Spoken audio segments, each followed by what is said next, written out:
Hello, everyone. Welcome to Talking Hoosier Baseball. This past week, the Hoosiers continued their homestand with a 4-0 week. The Hoosiers were able to win with timely hitting, a lot of hitting in a couple games, and extremely solid starting pitching. On Wednesday, the Hoosiers defeated Western Illinois 11-1. Luke Miller was 2 for 5 with a homer, and Matt Gorski 2 for 2. Both of those guys led a offensive attack that had been struggling at home so far. Wyatt Cross drove in 3 runs with the big double. Connor Manus got the start and picked up the win, going 4 solid innings. And the IU bullpen finished the game last 5 innings and a solid midweek win, more for simply not losing to an undefeated Western Illinois team. On Friday, we started a 3-game series against Northern Illinois, and the bats were on fire again. The Hoosiers banged out 17 hits while scoring 18 runs, jumping out to a 6-0 lead after the first inning. Logan Kalita and Matt Lloyd each had 4 hit days on Friday. Luke Miller also continued his hot hitting, going 2 for 3. Jonathan Stever had another solid outing on the mound, going 6 shutout innings, striking out 6, and I believe earning the Big Ten Pitcher of the Week. Is that correct? I believe I saw that today. Andrew Selfrink and Austin Long finished out the win on the mound Friday. Saturday and Sunday saw tighter ball games against Northern Illinois. The Hoosiers had to come from behind to secure a 4-3 victory Saturday against the Huskies. The Huskies took the lead in the top of the 8th, scoring 2 runs, but the Hoosiers answered with 2 of their own, with back-to-back homers by Luke Miller and Logan Sowers after 2 outs in the bottom of the 8th. Cal Kruger picked the win up after a shaky 8th inning with a dominant 9th inning. Paulie Milto again pitched well, going 5 2/3 inning as the starter, giving up 1 unearned run while striking out 7. Sunday, the Hoosiers were able to complete the sweep of the weekend with a walk-off win in the 9th. The Hoosiers surrendered a 3-run lead in the 8th. Cam Beecham, making the start, went 6 solid innings, scoreless, was dominant on the mound. Cade Crisco ran into some 8th-inning trouble, but the Hoosiers won the game with the walk-off single by Scotty Bradley with 2 outs in the bottom of the 9th. Matt Lloyd picked up his first win after almost getting the Hoosiers out of that 8th inning. We inherited a runner on third with nobody out, got the first 2 outs, and unfortunately gave up a softer hit to score the tying run. But the Hoosiers took care of business this week, going 4-0, and now find their record at 15-4. And we move on to Big Ten play in the upcoming weekend. So now it's time to go around the panel and get our Hoosier highlights. I'm going to start off with my Hoosier highlight, and it's going to be Cam Beecham. 6 innings, solidifies the rotation, threw real well on Sunday, and we are starting to see the starting pitching solidify. You've had Tommy Summer and Connor Manus pitch 4-inning outings at various times as starters. And what I really like about Cam is the possibility as a left-handed starter, in case we run into teams that have a lot of lefty hitters, especially when it comes Big Ten tournament time and maybe in the regional and after that. So pitching and defense is the key to success. And it seems that the pitching is starting to solidify into a regular rotation, and we'll see what happens here in these midweeks. Defense we're going to address later in Cassie's stat segment. So really happy to see Cam Beecham get going on the mound Sunday. So let's go to Chris Feeney for your Hoosier highlight. Okay, my Hoosier highlight for a really fun weekend, was clutch hitting. I really much different than in that Pacific series. We had a ton of 2-out RBIs. We had a ton of productive at-bats with guys on base. Elijah Dunham, big RBIs, if you can score a guy with less than 2 outs, you know what I'm saying? Even if you ground out, get the run home. It was great. Kaleta, right off the bat on Friday, getting a 2-out hit in the first. Justin Walker's grand slam, that was with 2 outs. A lot of 2-out hits. The bottom of the 9th, we had a 2-out walk, a 2-out single, a 2-out intentional walk, and a 2-out walk-off single. So the 2-out RBIs really are the best kind, by the way. But so are scoring guys, with less than 2 outs. If it's a ground out, a pop-up, I don't care what it is, get them home. RBIs count no matter how you get them. And during that Pacific series, I feel like none of that was really happening. And it was such a welcome event to see it over and over and over again this weekend. It was great stuff. And from new faces, whether it was Dunham, Kaleta, Walker, great stuff. And, you look at our 4 losses, and several of them we've had opportunities to come from behind in the offense. And short of just the first opening week at the Bart with the weather, The offense has been able to score some runs and score some runs late, and you add to that your 2 out hitting RBIs. I think that this team is really going to be tough to defeat. And as the pitching starts to round out, this just shows how good this Hoosier team is, and we can score at any time. That's very good. Cassie, your Hoosier highlight for this week. So for me, one of the things that really stood out while watching these games, because some of the obvious, yes, the 18 runs that we scored on Friday, and some of the pitching stats were phenomenal. But the thing that stood out to me was our outfield arm strength, particularly Gorski. And this really stood out to me in the Sunday game, in the 8th inning, when they had already put across 2 runs to bring it within 1, and they've got a runner on third with 1 out, and they hit it to moderate left field. It wasn't shallow by any means. It wasn't deep either. It was middle of left field. And the guy thought about tagging up and going, and he didn't, because Gorski has such a strong arm. I know it didn't amount to anything because the next guy hit a single, brought him home, but that really stood out to me. And I could shrug it off if as this might be a less than aggressive team when it comes to base running, but we've seen this time and time again already this season. And so teams are learning not to test our outfield arms, especially Gorski's. And that's really stood out to me. You know, Cassie and I were talking before we went on the air about the importance of defense. And sometimes it's not just about the errors and the number of errors and the number of unearned runs, and we'll get into that later. But one of the good parts of the Indiana baseball defense is our arms. The outfield, people are not taking extra bases. They're not tagging up. I agree with you on that play. I was shocked that they didn't attempt the tying run, especially after losing 2 games, force the action. That tells you a lot. And then obviously we all love Feynman and what he can do behind the plate. Those are the types of things that help you win ball games and keep games close. And that is a really it's an unsung part of baseball because there's no official stat necessarily in the box score. Yeah. Very good. Carl, your Hoosier highlight. My Hoosier highlight is how the last 2 games were won, and specifically the fact that, there were mistakes made, and these were close games against lesser competition, and the potential for a really bad loss. The fact that the team kept it together, got past the issues, got past the mistakes, kept their head in the game, and did what they needed to do, and stayed confident to win the game, I thought was very important. And if you go back to the rest of this season, there have been a lot of these late, inning comebacks have had that they're getting the feel that, you know what, we're not out of any game. We can find a way to come back, and to not get down just because, hey, we should have won this game, and then suddenly we've given up 3 runs and we're tied, and we're just going to keep playing. We're going to keep doing what we need to do. We're going to switch some people up, but you know what, we're going to focus, and it just didn't seem like anybody was panicking. And given this team is well aware of what they're trying to do, and a loss this week would have made things a lot tougher.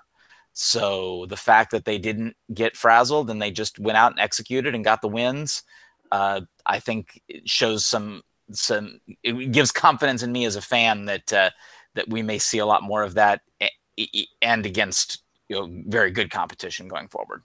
It is that's an excellent point. As a coach, not a baseball coach, but as a basketball coach, you want your players to handle adversity, and going back a week and losing that tough game to Pacific, bouncing back from that and winning the series was vitally important. And then on the other hand, scoring 18 runs and you have a game of 11-1 and then 18-0, non-veteran teams might not come out and play as well. And you could say, well, they won 2 close games, but Northern Illinois starting pitching we talked about in the preview last week was pretty tough.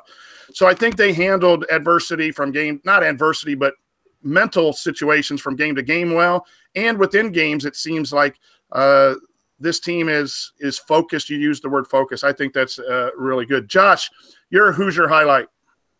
I think I'll shake things up this week. I usually tend to be on the defensive pitching side of things because that's what I like to watch more than anything else. But it was really good to see the long ball return to Bart Kaufman. And almost all of them were big-time spots or a big moment. Kalita setting the tone on Friday night, first at bat, leadoff home run. Great to see. And then later that game, the freshman Justin Walker announcing his presence to Hoosier Nation with a grand slam. I can imagine how that would feel, freshman year, come in, your first career home run's a grand slam. That was a great moment. And then our current version of the Bash Brothers, man, the crowd was the energy had been sucked out when they came in and scored those 2 runs there in the 8th. And then we get a guy on, get thrown out trying to advance on the steal. 2 outs, nobody on, and then the 2 big guys stepped up and took care of the game for us. So that was fun to see. The long ball is a momentum shaker, changer in baseball, and back-to-back is awesome. So back-to-back pitches. The guy only threw 2 pitches. True. I want to give a shout-out to Steve Lloyd, Matt Lloyd's father, who follows our show and tweets. He said something about maybe doing a top tweet. Well, he had a really good tweet about Ryan Feynman's picture eating the rib. That Ryan Feynman can take a ribbing, and there's no bones about it. So Steve, I think that you get the award for your own segment, suggesting your own segment. And then the second tweet that I'd like to shout out is to the IU baseball managers. Love seeing them play a little ping pong for dinner competition. And a shout out to all the managers for what they do for Indiana baseball. I have 2 sons who have been basketball managers at the D1 level. And you really appreciate as coaches what those managers do behind the scenes. And so it's good to see them tweet out a little bit of their competition while they're probably doing laundry and everything else. So there's a couple tweets of the week, Steve, and thanks for your suggestion.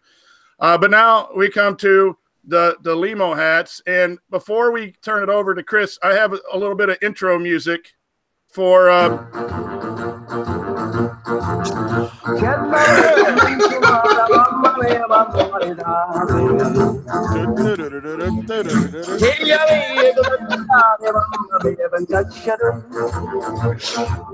right. Sorry to all our listeners for that. But if you've ever wondered why the 7th inning stretch is always followed with the hashtag No Lazy Mary, it is a New York Mets tradition to play Lazy Mary, the song you just heard, after the 7th inning stretch. And Chris Feeney, our resident New York Hoosier, has been longing for a little Lazy Mary during the 7th inning. So I thought I'd at least bring it to him during the podcast. But it's now time for the Limo hats edition for this week. So 4-0 week, always kind of tough, Feeney. You better be ready for a little bit of a challenge, but it's all yours. Well, first, thanks a lot. Anytime I can hear Lazy Mary, it's a beautiful thing. Yeah, I've been writing that since 2014 at the 7th inning.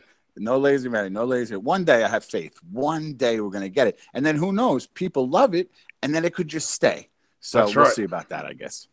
We need to have it. We need to be sponsored by D'Angelo's in town in Bloomington for. There's no reason why it shouldn't happen. It really isn't. Nobody's singing and dancing to the song they play now. I can understand if it was like replacing a great tradition. But no one cares about that song. Lazy Mary. That's my pick of the week if I had one.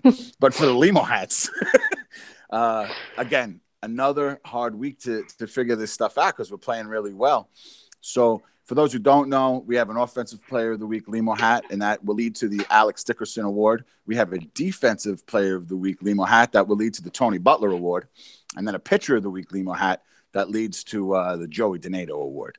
So every week we give them out. This week will be no different. The Defensive Player of the Week, Ryan Feynman. How many victims did he have at second base? How many times did he have to block the plate? These guys ran so many of those first and third Little League plays. I don't think any of them worked. You know what I mean? Feynman blocked the plate every time he was getting them. Wasn't there a guy thrown out on Friday? First inning, he blocked the plate for that. Or maybe that was the midweek game, I believe. But either way, Feynman was great. He was not too bad with the bat either, some clutch at-bats. But this is the defensive player of the week, Limo hat, and that goes to Ryan Feynman. As far as offensive player of the week, you want to talk about a lot of choices. Like I was talking about before, when you have that many clutch at-bats, especially from new faces, at Feynman, like I said, a lot of 2-out hits, a lot of long at-bats, patient at-bats, people trying to get too big with their swing. But I think the best example, or the two best examples of somebody not getting overwhelmed by the moment, whether it's 2 outs, 2 strikes, whatever the case might be, Luke Miller. He's getting up there. It's an 0-2 count. It's 1-2, and he cracks a ball and ties the game. That was incredible. And then forget about what he did a couple days before. He hits the fence on a fly for the cheap seats. It wasn't over the fence, but it basically hit it. It went through it. I haven't seen a right-handed bat do that. I don't think ever. That was a bomb. So Miller gets it. Oh, and the other one, how about after Matt Lloyd walks, he hits it right up the middle, gets it to the next guy. Doesn't try to hit a 10-run home run and then strike out in the inning. No. Bang, up the middle. They walk Sowers. Scotty Braley does his thing. So offensive player of the week, Limo hat, is Luke Miller. Defensive player, like we talked about, is Ryan Feynman. And yes, I'm stalling because I know everybody's waiting to see about the pitcher of the week, Limo hat. No offense to the Big Ten. No offense to Chris Webb. But mine's going to Cam Beecham. Okay, Cam's getting the pitcher of the week, Limo hat. Stever was great. I'm not saying he wasn't. The guy was outstanding, and I am convinced he had a dinner reservation because I've never seen a guy pitch that quick. He wanted to be home, dressed, out with his girl or something by 8:30. I believe that. But Cam is pitching in a 0-0 game, and it's a totally different story. Carl brought it up. You can't lose to these guys.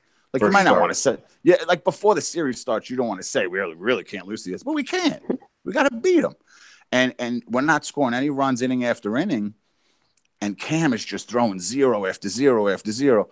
Carl was at the basketball. He texted me, like, is his line as good? Like, is it that's good? I was like, oh, yeah, he's great. You know what I'm saying? He's hitting spots.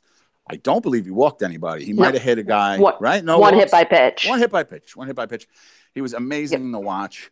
I just love watching him pitch. You know, he's got the attitude. He's got everything. It just needs an opportunity. He looks real good in red to me. I say we keep him as a Sunday guy. It was great. So Cam gets his first pitcher of the week, Limo hat. Luke Miller gets the offensive player. Ryan Feynman, the defensive player for, what are we in, week 5, right? The week 5 Limo hats. You know, we've had a lot of controversy with the Limo hats, but I think this is probably your best selection so far. It's hard when you score 29 runs in the first 2 games to not find more offensive players. And, you know, Sowers with the game-winning home run. You had 2 guys with 4 hits in the Friday night game.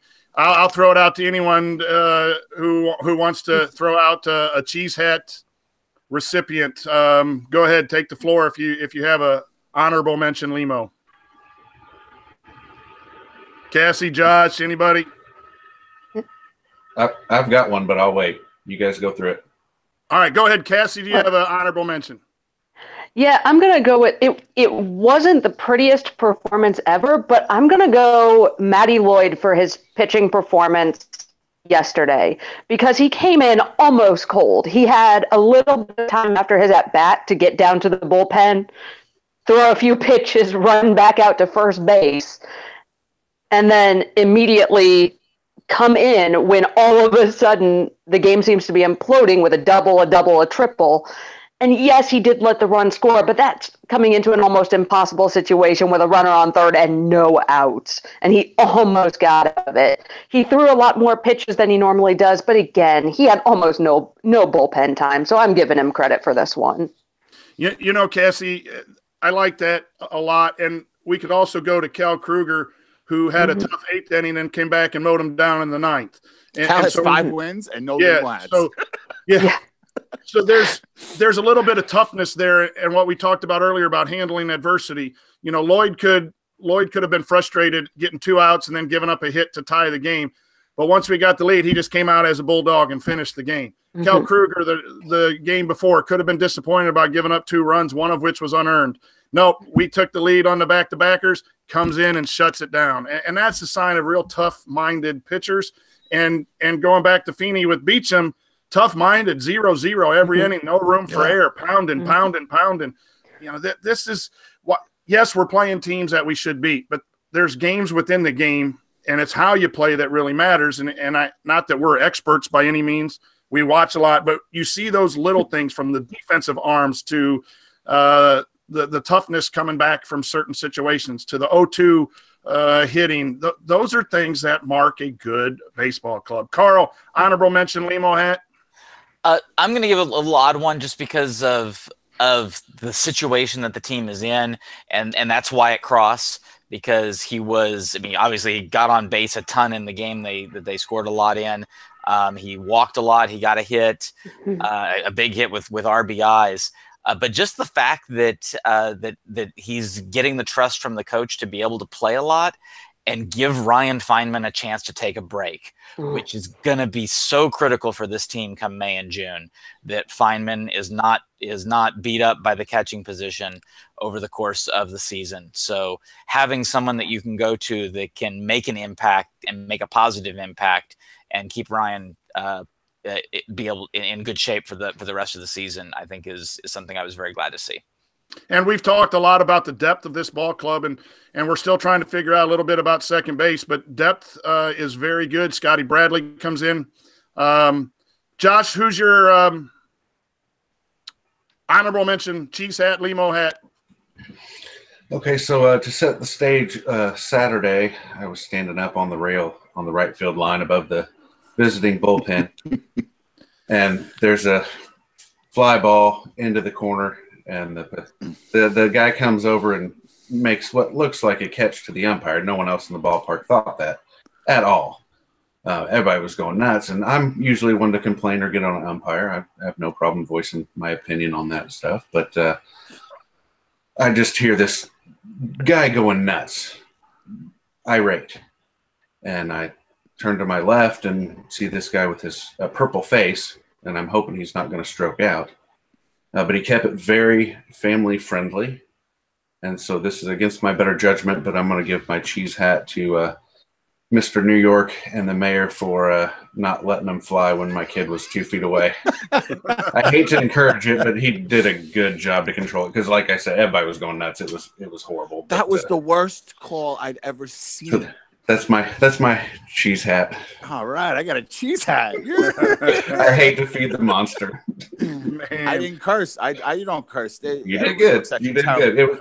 I called. It would have been very easy to. Yeah. Oh yeah. No, you know what I thought you were gonna do? I thought you were gonna give one to the kid who almost caught the ball in his hat. That was an amazing play. What a play! If he'd have caught it, we would have. Yeah, you guys should have to catch it to get it right. This kid almost made an amazing play catching a foul ball in his hat, like with his hat up and caught it. Yeah. Oh, man, that would have been a classic play. But, yeah, you can't curse in that situation. There's too many kids over there. I've got to save room for a cheese hat. Honorable mention to Scotty Bradley. Anytime you hit a walk-off and got to run away from your teammates into right field in a clutch situation, especially coming off the bench when you're not getting regular at-bats.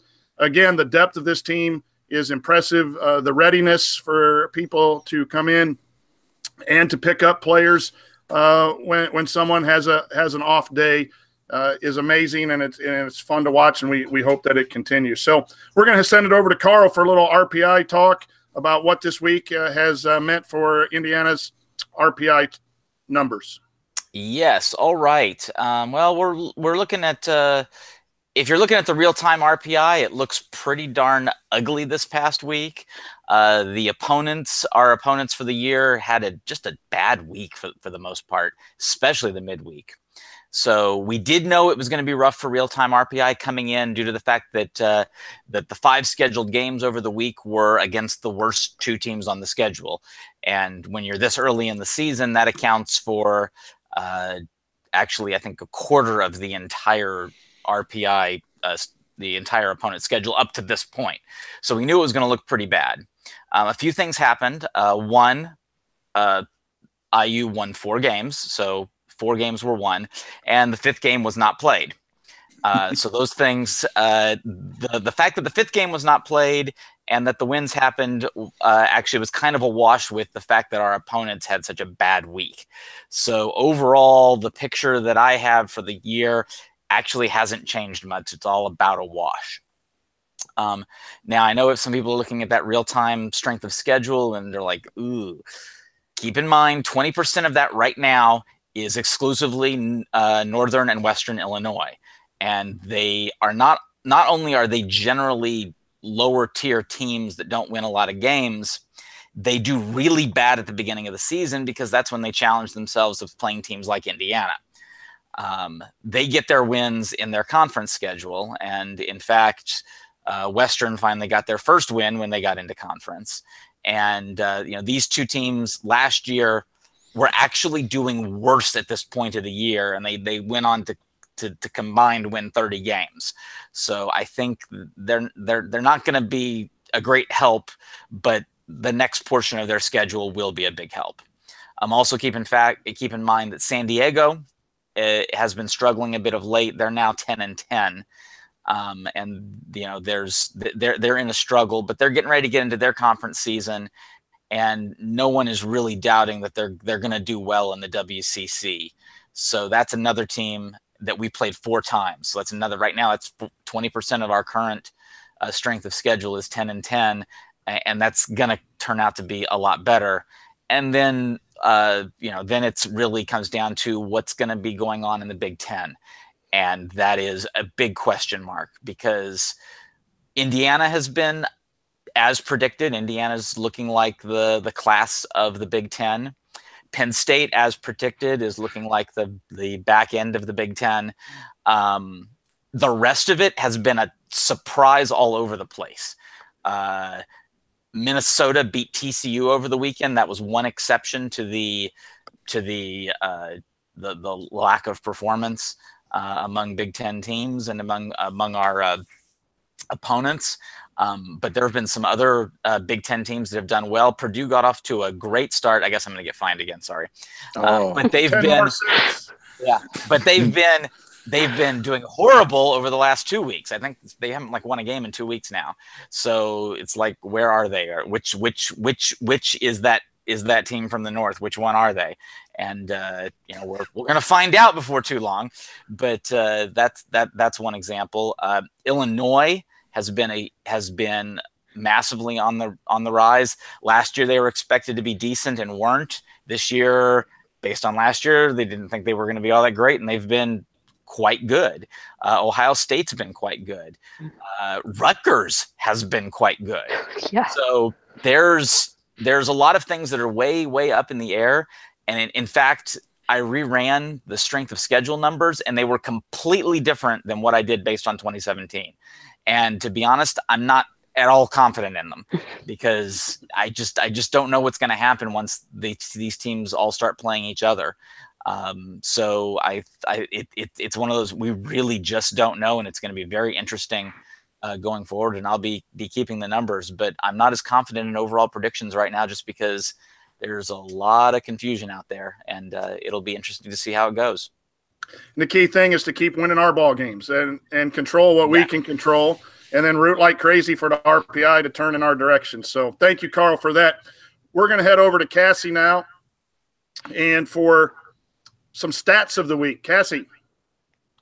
Yeah, so this week I looked at unearned versus earned runs and kind of errors in general, because it seems like we've had a few games where we let errors kind of dictate things a bit.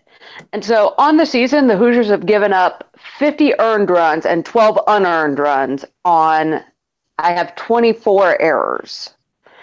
And so we're giving up about 0.6 runs per game thanks to errors. And on average, about every other error is a painful one where we're letting something score. And poor Timmy Heron has been on the bad side of this. 3 of his 10 runs given up have been unearned. Hobby, it's 2 out of his 6. Cal has 2 out of his 3 are unearned.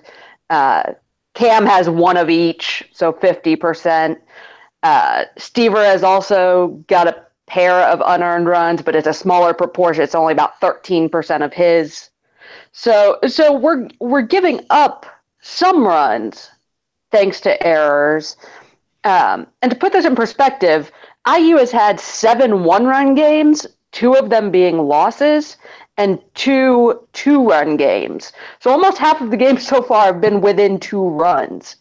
And out of these games, 4 of them have had at least 1 unearned run, with the Rutger game having 3 and the second NIU game having 2. So that's 4 of the 9 really close games having at least 1 unearned run. And 4 of those games were also multi-error games. The oddball error every now and again, it happens. But it seems like at times we're letting these errors snowball, either committing multiple errors in an inning or letting those errors kind of lead to hit after hit and run and run and run. And so sometimes these multi-errors don't have much of an impact. You have 1 in the second inning and 1 in the 8th inning, and they don't amount to anything.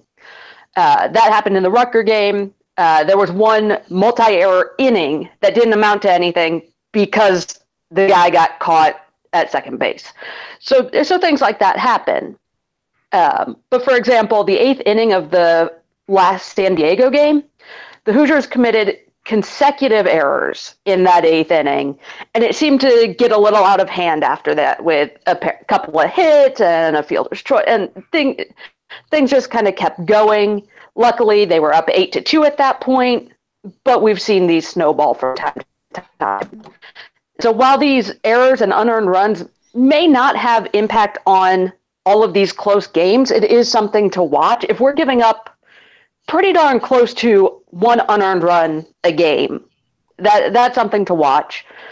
And talking about watch, looking at the upcoming weather, the new Wednesday game. Oh, Wednesday looks to be maybe a bit breezy and not particularly warm still. High of 43, low of 21, so it's going to be somewhere between there. Friday, it's actually going to be not too horrible in Iowa. Low 50s, not bad this time of year, but it is going to drop to just above freezing, and there's a slight chance of wet. So those 2 things combined could potentially lead them to bumping the game time up a little bit.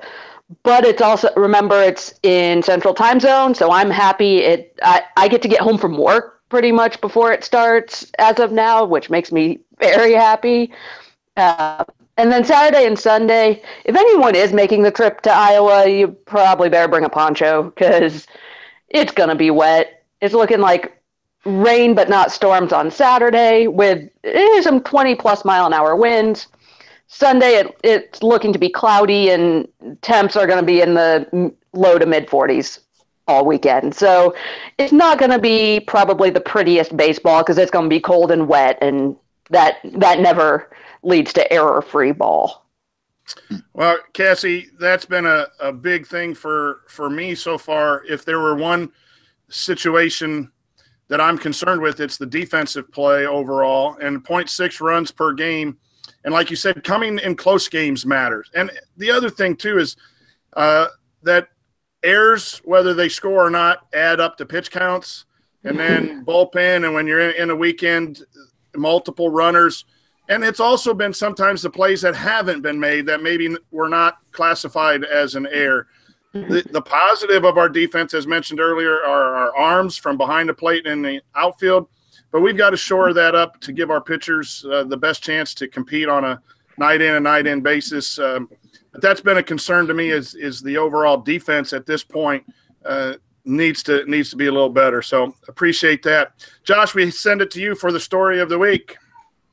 Okay, thanks, Brian. I'd like to talk about the family-friendly atmosphere that we have at the Bart. Now that it's starting to warm up, I'd like to encourage everyone to get the family out and come have a great time. A lot of good promos, and then also the Hoosier Bullpen Club. It's great for the kids. They get rewarded for attending a certain amount of games. They have if you hit 5 games, you get a backpack. If you hit 10 games, you get a mini bat. 15 games, you get a youth hat, and 20 games, if you can make that many, which if you haven't been to one yet, I think you're mathematically eliminated on that one. But if you can get to 20, you get to throw out a first pitch on the kids club day. And even if you don't get to go to a bunch of them, after each game, the kids get to go down onto the field and run the bases. You can play catch with your kid out there. The only rule they have is don't step foot on the pitcher's mound. They're pretty strict about that one. But you get to go up and talk to the players. They stay in the dugout and wait around, sign autographs, take pictures. And my experience, you can't tell whether they've won or lost. They're just outstanding with the kids every game. Now, an 18-0 win, walk-off win, they may have a little more bounce in their step. But even on tough losses, come from behind losses, last year especially a couple times, the guys are really great with Drew, and they don't care. They love the kids. So I'd encourage everyone to get their kids out there for that. And then also some of the promotions, every Tuesday night is a kids eat free night. So bring your kid there and they get a dog and a drink.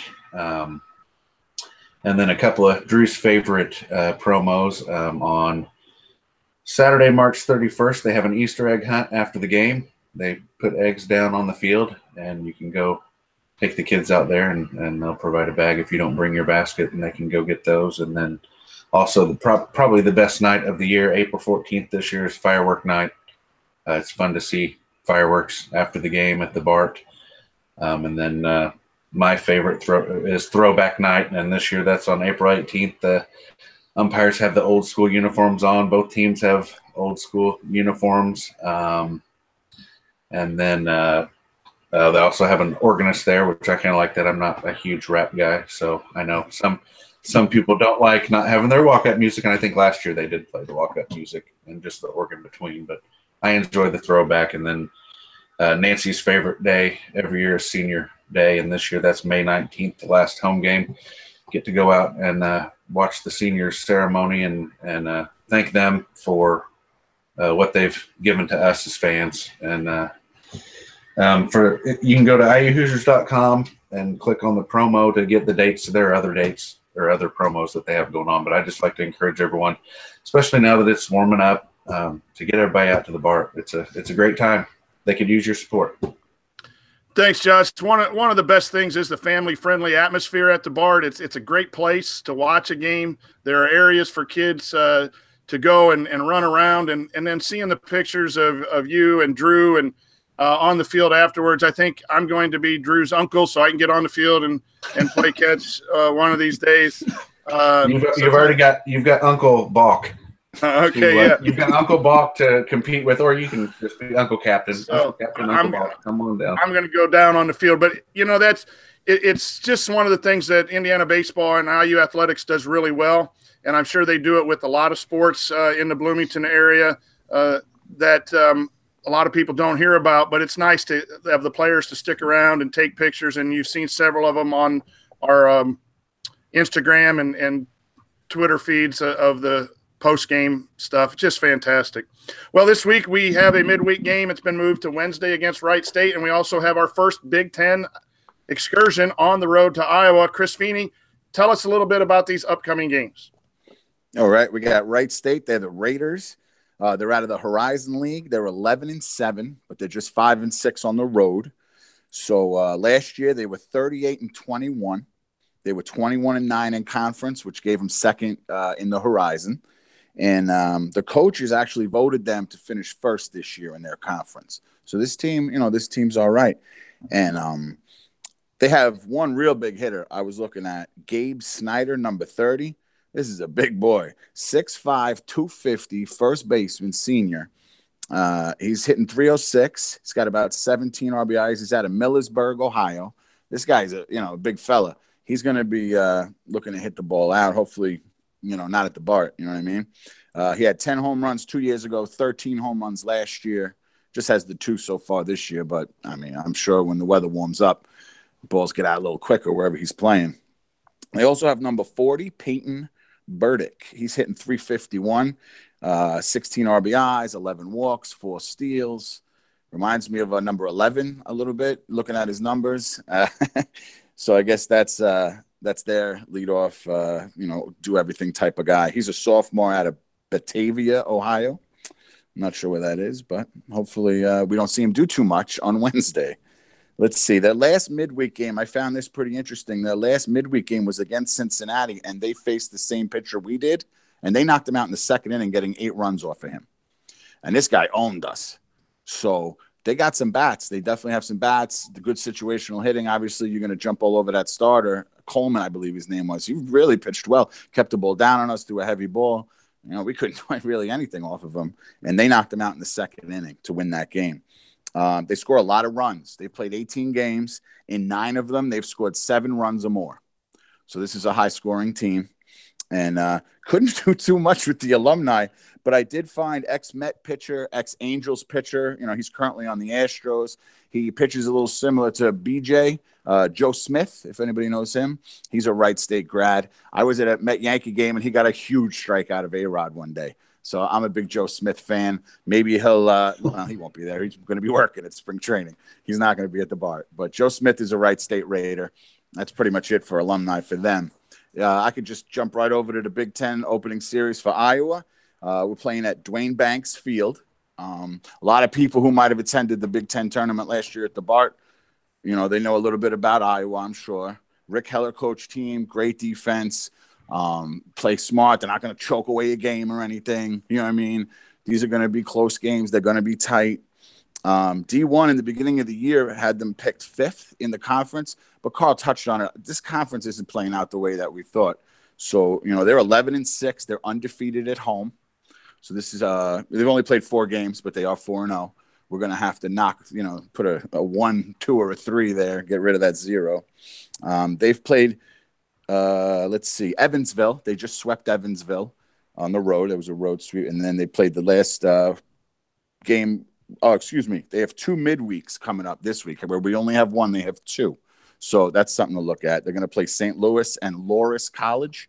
So maybe that'll, burn the bullpen a little bit more, hopefully.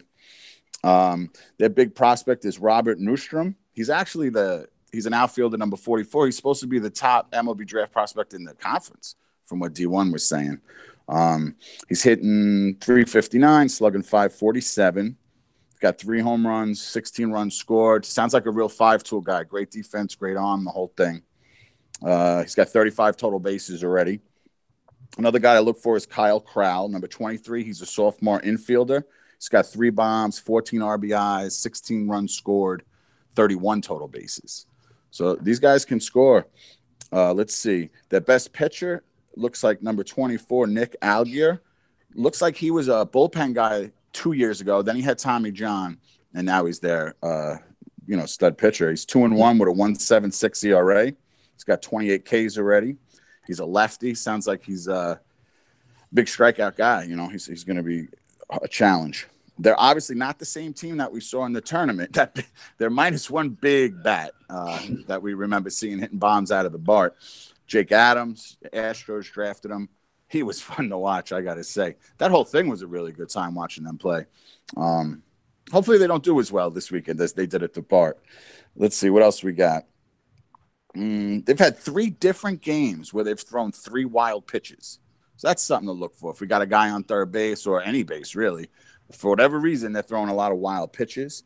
And not Algier, not the best pitcher, but other pitchers seem to be a little wild in the walk department, too. They have a few games where they've had 8 walks each, 2 or 3 games. So, keep an eye on the strike zone, of course. Let's see what else. They're graduates. Now, I'm not saying you're going to Iowa City, but if you do, you might see Nicholas Meyer. I don't know. Carl might know him. He might not. I don't know. He's the director. He's the director of Wrath of Khan, big Star Trek movie. That's why I thought maybe Carl might know who he was. And just one thing to really, if you're at the games, be really, I don't want to say have your radar up. If something doesn't seem right, if something seems a little odd, you might be getting punked. Because Ashton Kutcher is a graduate. So really be careful. Like if something seems odd, he might be there. He might be bringing back that show. So Ashton Kutcher, keep an eye out for him. Don't get punked. So that's it. You got the 3-game weekend in Iowa. And, it's a first Big Ten, and I'm looking forward to a winning series. Would you like to get 3? Yes. 2-1 coming back would be great. No, absolutely. Yeah. And so that's what we have to look forward to. Final thoughts for this week. We'll start with you, Carl. What are your final thoughts on Indiana baseball? Yes, we get it. Yeah. Okay. Yeah. My final thoughts are just really looking forward to seeing the conference get going and see what various teams in the conference do facing each other, because as I said, it's been a surprise so far, and I'm curious to see how our team does and if the strength of this starting pitching can continue into conference play. Cassie, your final thoughts. Well, it wasn't always pretty this weekend, but the team found ways to win, many, many different ways. And it was probably as good a time for directional Illinois week as we're going to get, because it really did give an opportunity to wake the bats back up, get a little bit more confidence going, hitting with 2 outs, advancing runners, getting those timely hits, and being more patient at the plate. I mean, on Friday, 11 walks on Friday, that's nuts. So having the opportunity to kind of work some of these kinks back out, this was probably as good a time as we could have for that. Josh, your final thoughts.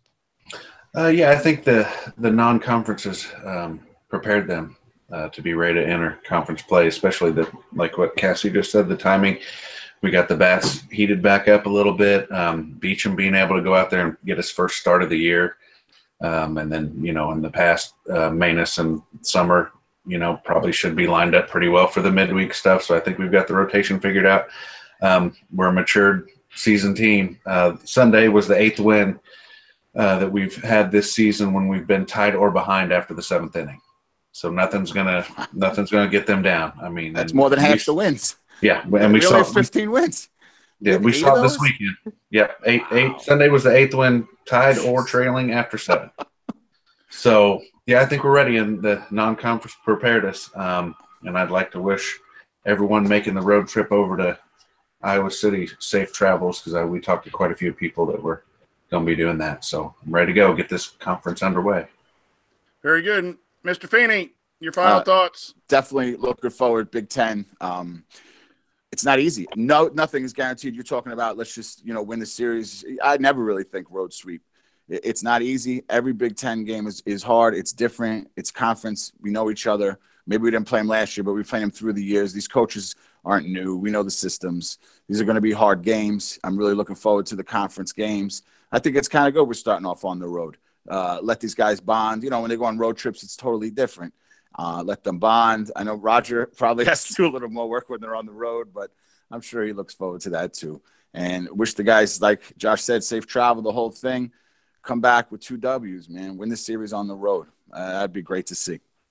And I believe, correct me if I'm wrong, that we're up to 11th in the rankings on D1. I know there's several ranking services out there, but is that a correct statement? I haven't been on a D1 site yet today. Yes, it is 11. I listened to their whole podcast, and again, they didn't mention Indiana at all, so they didn't really give me any specific reasoning as to why. But there was a lot of movement with a lot of the other teams, particularly, with the SEC started play this past week, and the ACC has been going for 2 weeks. So that has caused a lot of shuffling among the top 25. And so, we find ourselves when we looked at the preseason that I think we had 5 losses at this time would be a pretty good measuring stick, and we're ahead of that schedule. So we're doing well. We're fighting through some things. We're finding some pitchers. Our bats have been alive for the most part, overcome a little downstretch, something to look forward. Also, yes, we want to win every game. Understand this, that in almost every year you're going to have a rough stretch in Big Ten play. You want to avoid getting swept, especially on the road. You'd like to win on the road. If not, it's not the negative that end of the season you got games to play and can make them up in some other places. So I think this team is ready. We've had a good non-conference schedule. Let's win the midweek and go out to Iowa City and get the job done. So that'll do it for this week's Talking Hoosier Baseball. Please find all future podcasts on Sports Talk with Tonsoni, which can be found on your favorite podcast source, as well as under the Talking Hoosier Baseball tab on iubase.com. Please follow iubase.com on Twitter. The handle is at iubase17. Follow Talking Hoosier Baseball also on Twitter at CUAtTheBart. And visit iubase.com to see other articles and other posts from our team. And for all of these awesome people here that join us every week, I'm Brian Tonsoni. Go Hoosiers. See you at the Bart.